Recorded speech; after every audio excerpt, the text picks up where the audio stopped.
Hello everyone, this is Anjali Singh. स्वागत है आप सभी का मास्टर क्लास चैनल पर। आज हम पढ़ने जा रहे हैं यूपी टेट का हिंदी पेडागोजी, जो कि बहुत इंपॉर्टेंट होता है और ये आपके एग्जाम में 10 से 15 क्वेश्चन पूछे जाने की पूरी पूरी संभावना है और यह सीटेट में भी पूछा जाता है। और आप अगर हिंदी से टीजीटी का पेपर दे रहे हैं एलटी ग्रेड का, तो उसमें भी पूछा जाएगा। और पीजीटी का अगर आप जीआईसी का देने वाले हैं तो उसमें भी हिंदी पेडागोजी पूछा जाएगा। तो कुल मिला जुला करके बात यह है कि ये आपके सभी एग्जाम में पूछे जाएंगे। और आप देख सकते हैं कि यहाँ पर क्वेश्चन तो है ही, साथ में उसके आंसर के जो एक्सप्लेनेशन है वो भी आपको प्रोवाइड किए जा रहे हैं। तो ये आप बहुत अच्छे से समझ सकते हैं और पढ़ सकते हैं। तो पहला क्वेश्चन हम देख लेते हैं। भाषा शिक्षण का प्रमुख उद्देश्य है। तो ऑप्शन ए है भाषा में शुद्ध लेखन, भाषा में शुद्ध उच्चारण, भाषा में संप्रेषीय दक्षता और भाषा में व्याकरणिक ज्ञान। तो जो भाषा शिक्षण का प्रमुख उद्देश्य होता है वो हमारा बोलना होता है, हम अपने बात को पहुंचा सके, ये हमारा मुख्य उद्देश्य होता है। इसका जो आंसर हो जाएगा आप लोग देख सकते हैं, ऑप्शन नंबर सी हो जाएगा। ठीक है, तो इसका आंसर है ऑप्शन नंबर सी। तो भाषा सीखने का मुख्य उद्देश्य क्या है?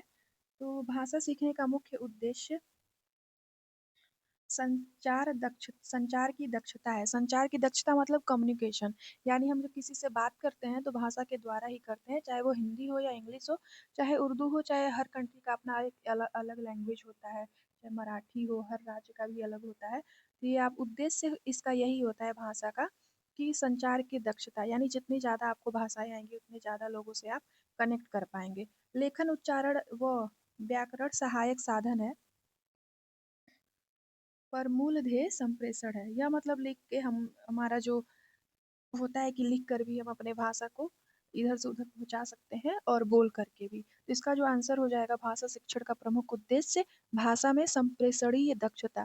एक बात आप लोगों को ध्यान रखनी है कि ये जो है जो 4 ऑप्शन होते हैं उसमें से सबसे जो बेस्ट ऑप्शन क्या है, और प्लस सीडीपी या कोई भी सब्जेक्ट आप पढ़ते हैं तो उसका उद्देश्य क्या है और नई शिक्षा नीति के अनुसार क्या कहा गया है, वो बहुत इंपॉर्टेंट है। आपको ये सब चीजें भी ध्यान में रख करके ही आंसर को टिक करना है। दूसरा क्वेश्चन है, भाषा कौशलों का सही क्रम है। बोलना पढ़ना लिखना, ऑप्शन बी है सुनना बोलना पढ़ना लिखना, ऑप्शन सी है लिखना सुनना पढ़ना बोलना, और डी है पढ़ना लिखना बोलना सुनना। तो आप हमेशा जब पढ़ते होंगे आप देखते होंगे, अपने घरों में भी आप देखते होंगे किसी छोटे बच्चे को, कि सबसे पहले वो सुनता है उसके बाद बोलता है, यानी कि हम जो भी बोलते हैं वो कहीं ना कहीं सुने हुए हैं।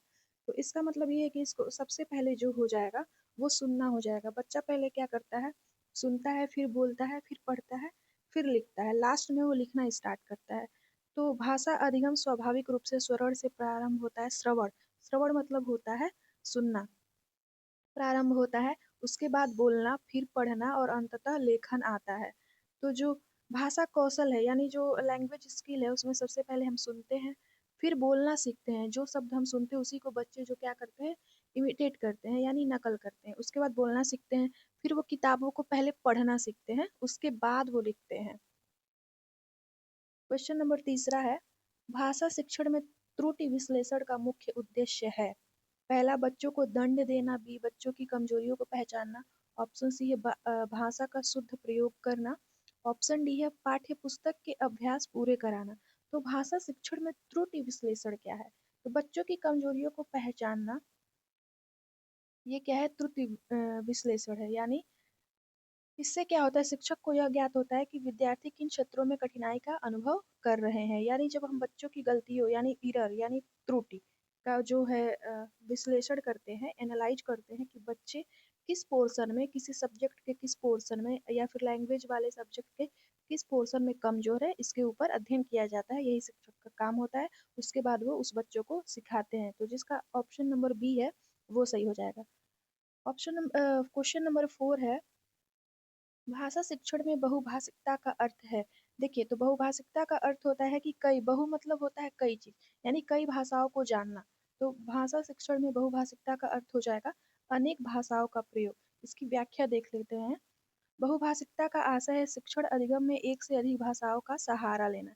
यानी हम देखते हैं, हम लोग स्कूल में जाते हैं तो हम अक्सर देखते हैं कि हमारे स्कूल में इंग्लिश भी पढ़ाई जाती है, हिंदी भी पढ़ाई जाती है, और क्लास 10 तक तो ये सब चीज़ें अनिवार्य भी है। और नई शिक्षा नीति के अनुसार अब तो 3 भाषाएं भी पढ़ाई जाएंगी। एक हो जाएगी आपके जो आप जिस क्षेत्र में है वहाँ की मातृभाषा, और एक इंग्लिश, और हिंदी तो हमारे भारत देश की भाषा है ही, तो वो भी पढ़ाई जाएगी। ठीक है, तो 3 भाषाएं बच्चे चूज कर सकते हैं पढ़ने के लिए। तो अनेक भाषाओं का प्रयोग होता है अपने विचारों को, अपने सूचनाओं को आदान प्रदान करने के लिए। तो बहुभाषिकता का आशय होता है अनेक भाषाओं का प्रयोग।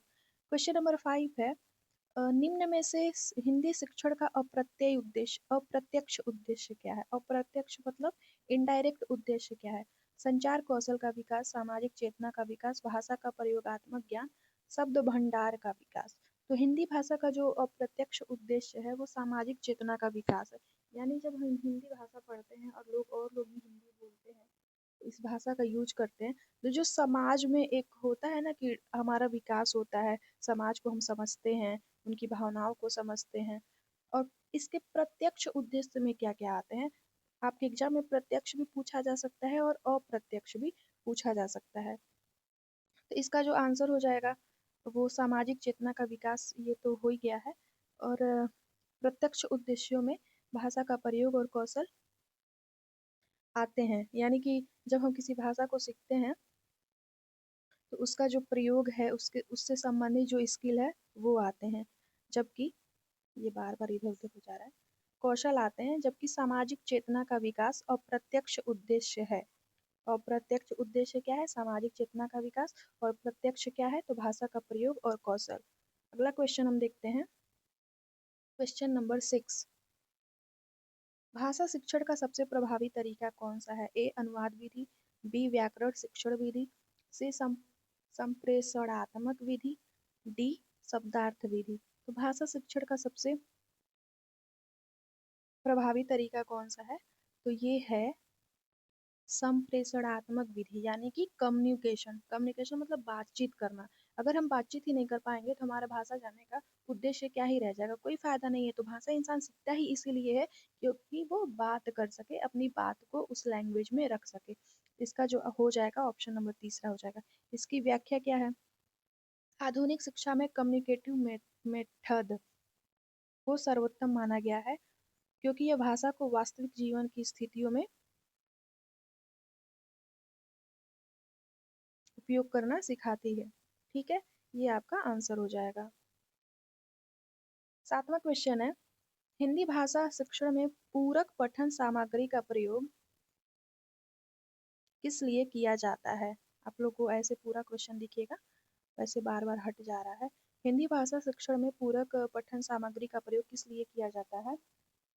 ऑप्शन नंबर ए है परीक्षा की तैयारी के लिए, बी भाषा कौशलों को विकसित करने के लिए, सी है पाठ्यपुस्तक से अलग करने के लिए, डी है गृह कार्य देने के लिए। तो हिंदी भाषा में जो भाषा शिक्षण में पूरक पठन सामग्री का प्रयोग किया जाता है वो भाषा कौशलों को विकास के लिए किया जाता है, विकसित करने के लिए। यानी हम हमारी जो लैंग्वेज की स्किल है वो डेवलप हो जाए।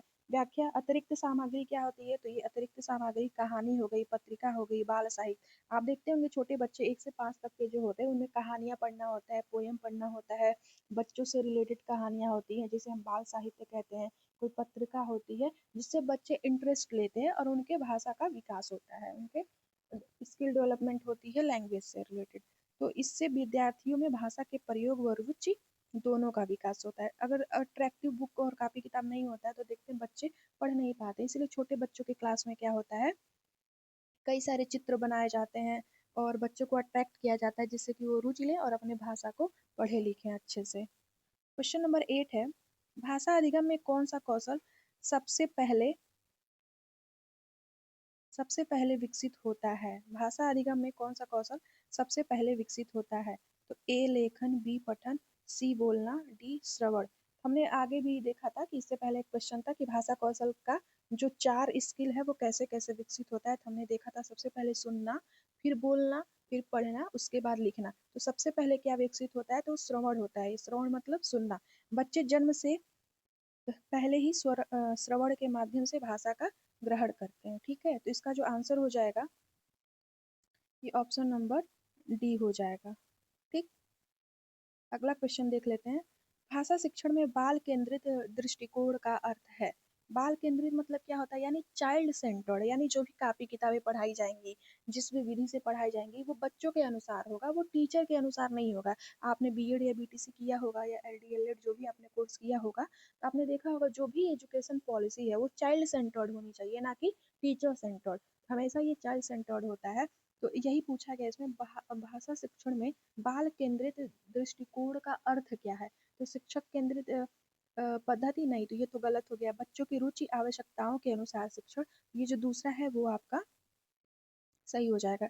इस तरह से आप देखेंगे कि बहुत जल्दी आप लोगों का 10-15 मिनट में भी 15-16 क्वेश्चन मैं करा दूंगी। और आपका ये जो टॉपिक है, चाहे आप कोई भी एग्जाम दे रहे हैं, हिंदी का जो पेडागोजी है वो आपका क्लियर हो जाएगा। अगली वीडियो में हम सीडीपी भी पढ़ेंगे, हर सब्जेक्ट का पेडागोजी भी पढ़ेंगे, करंट अफेयर भी पढ़ेंगे और जीके जीएस भी पढ़ेंगे। आपने कोई भी अगर फॉर्म भरा है, यूपीएसआई जो भी आपने भरा है, बीपीएससी का भरा है, तो बिहार स्पेशल भी करेंगे। किसी एग्जाम में अगर यूपी स्पेशल पूछा जाता है, यूपी का हर एग्जाम में पूछा जाता है, तब हम वो भी करेंगे। वन लाइनर आप कहेंगे तो वन लाइनर भी करेंगे, ऑब्जेक्टिव कहेंगे विद एक्सप्लेनेशन, हम वो भी पढ़ेंगे। ठीक है, तो वीडियो को ज़्यादा से ज़्यादा आप लोग शेयर करिएगा और अपना पढ़ाई करते रहिए।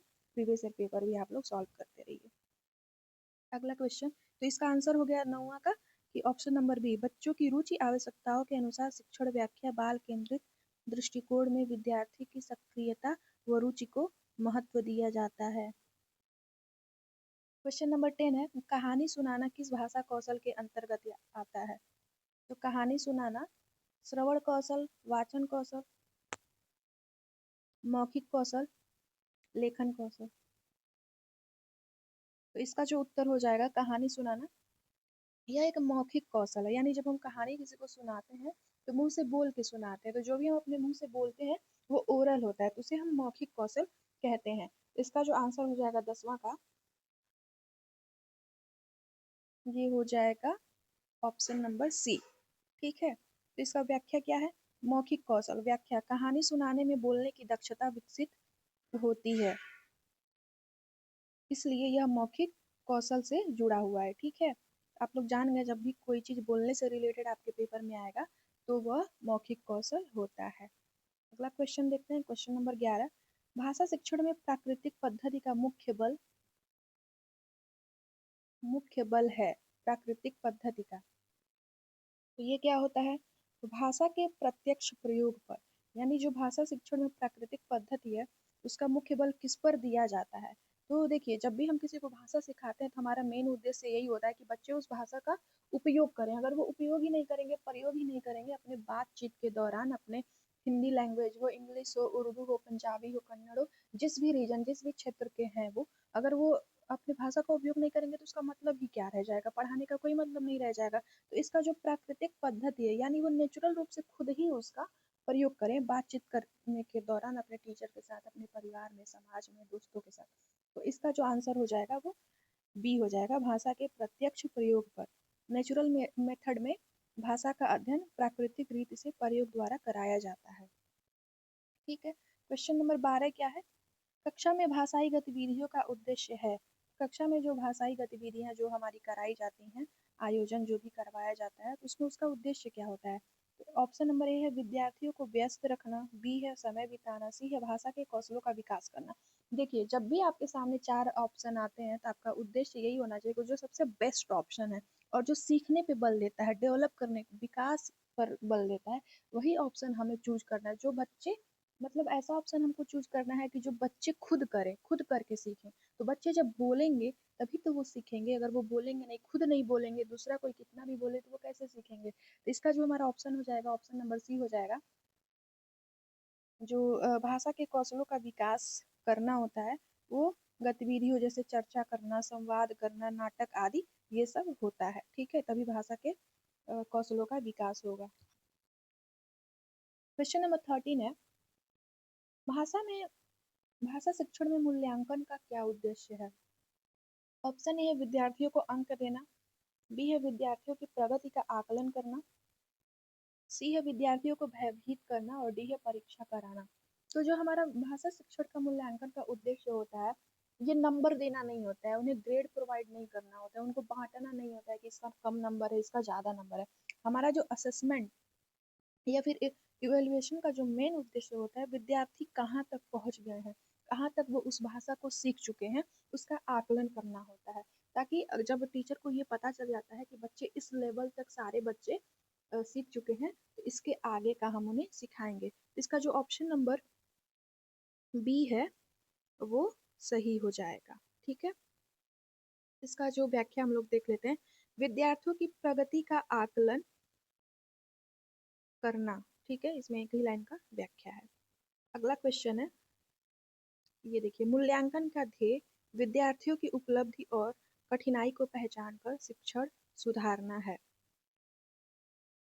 ऑप्शन नंबर 14 है, क्वेश्चन नंबर 14 है, बच्चों को भाषा सिखाने के लिए सबसे उपयुक्त तरीका है। ए रटाना, बी संवाद और परिस्थिति आधारित प्रयोग, सी अनुवाद कराना, डी नियम याद कराना।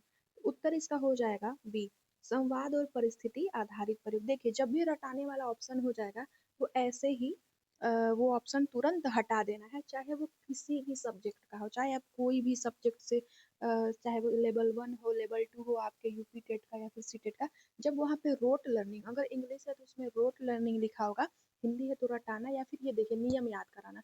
हमें बच्चों को याद कराने पे, रटाने पे बल नहीं देना है, बल्कि हर एक चीज को खुद प्रैक्टिकल वे में सीखने के बल देना। यानी संवाद, समान और बातचीत करके परिस्थिति के अनुसार वो बोलेंगे, सीखेंगे। इसका इसीलिए उत्तर हो जाएगा बी संवाद और परिस्थिति आधारित प्रयोग। इसकी व्याख्या क्या है? संवाद भूमिका निभाना, यानी रोल प्ले करना है। बच्चे नाटक करते हैं ना स्कूल में, इससे वो भाषा सीखते हैं। किसी व्यक्ति का जब वो रोल प्ले करते हैं, नाटक करते हैं, उस परिस्थिति में किस लैंग्वेज का प्रयोग करना चाहिए, किन शब्दों का प्रयोग करना चाहिए, ये बच्चे सीखते हैं। परिस्थिति निर्माण जैसे तरीकों से भाषा का प्रयोग वास्तविक जीवन जैसा बनाता है। यानी किसी परिस्थिति का अगर वो रोल प्ले कर रहे हैं, वैसे ही हम परिस्थिति बना के नाटक करवाते हैं, तो इससे क्या होता है, वो जीवन की परिस्थिति के में किस भाषा का प्रयोग करना चाहिए वो सीखते हैं। अगला क्वेश्चन है, ये आपका लास्ट क्वेश्चन है, क्वेश्चन नंबर 15, समेकित भाषा कौशल दृष्टिकोण का अर्थ है।